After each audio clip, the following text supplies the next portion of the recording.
Hello. हाय. आज आमची स्वारी निघाली आहे. अच्छा, कुठे निघाली आहे तर आम्ही जाणार आहोत त्र्यंबकेश्वरला. आम्हाला असं वाटतं की ईशानीला लहानपणी काही नाशिकमधल्या फेमस प्लेसेस दाखवल्या पाहिजे, सो दॅट ती जशी जशी मोठी होईल तिलाही समजेल की मी लहान होती तेव्हा या जागा कशा होत्या आणि मी मोठी होत गेली तशा त्यातही परिवर्तन होत जाऊ शकतं. सो तिच्यासाठी आम्ही या मेमरीज कलेक्ट करायचं ट्राय करतोय आणि म्हणून आम्ही आज एक छोटीशी ट्रिप प्लॅन केली आहे. अर्थातच आम्हाला अजून माहिती नाही आहे की ती ट्रिप किती कॉम्प्लिकेटेड होणार आहे, कारण it is our first day trip with this small little cape. So बघू हळूहळू की दिवस कसा जातोय. तर अशा पद्धतीने आम्ही त्र्यंबकेश्वर जायला निघालो आणि दुपारचं निघालो होतो, त्यामुळे लंच केलेलं नव्हतं. सो लंचसाठी आम्ही ग्रेप काउंटीला थांबलो आणि ग्रेप काउंटीचं ॲम्बियन्स जो आहे तो फारच छान आहे, जे पॉझिटिव्ह आहे, नेचर फ्रेंडली आहे. सो ईशानी ते फार एन्जॉय करत होती. इतकी सारी ग्रीनरी दिसत होती आणि सनलाईट होती, थंडी नव्हती, त्यामुळे आम्ही तिला जास्त काही लेअर अप केलेलं नव्हतं. आणि क्रिसमस असल्यामुळे तिथे मस्तपैकी असं छान सजवलेलं होतं. मग आम्ही तिथे लंचसाठी रेस्टॉरंटमध्ये गेलो आणि फूड ऑर्डर येईपर्यंत ईशानी मस्त खेळत होती, इकडे तिकडे बघत होती. तिथले लोक होते ते तिच्यासोबत इंटरॅक्ट करत होते.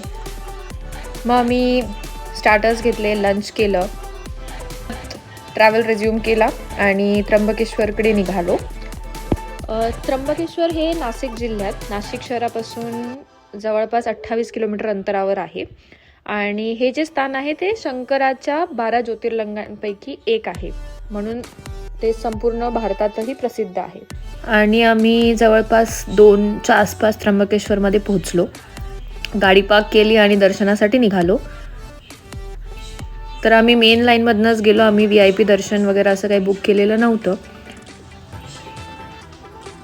मग आता तुम्ही बघू शकता की फर्स्ट हॉलमध्ये गर्दी फार कमी दिसत होती. सो आम्हाला असं वाटलं की काही जास्ती गर्दी नसेल, बट जसं आम्ही थोडं पुढे गेलो तर आम्हाला अजून गर्दी दिसली आणि आम्हाला साधारण 1-1.5 तास लागला. सो तेवढ्या वेळामध्ये ईशानी शांतपणे झोपली होती, मध्येच थोडी रडत होती.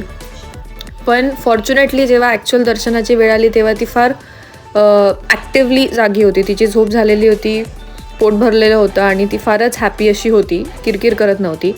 मग आम्ही मंदिराच्या गाभाऱ्यात गेलो आणि तिथे ज्या पॉझिटिव्ह वाईब्स असतात त्या आपण नाही एक्सप्लेन करू शकत.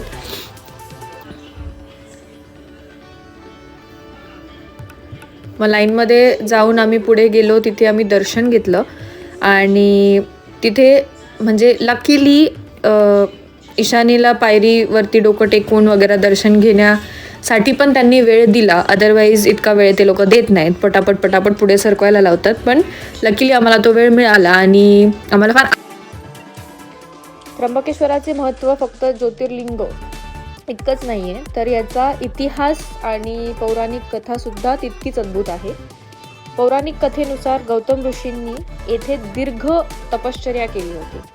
त्यांच्या तपश्चर्येने प्रसन्न होऊन भगवान शंकराने या ठिकाणी गोदावरी नदीचा उगम केला होता. त्यामुळे गोदावरीला दक्षिण गंगा म्हणून सुद्धा ओळखलं जातं.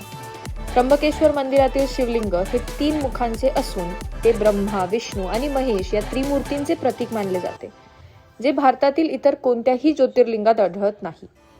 हे मंदिर काळ्या पाषाणात म्हणजेच काळ्या दगडात बांधलेलं असून त्याची वास्तुकला प्राचीन भारतीय शिल्पकलेची उत्कृष्ट उदाहरण आहे.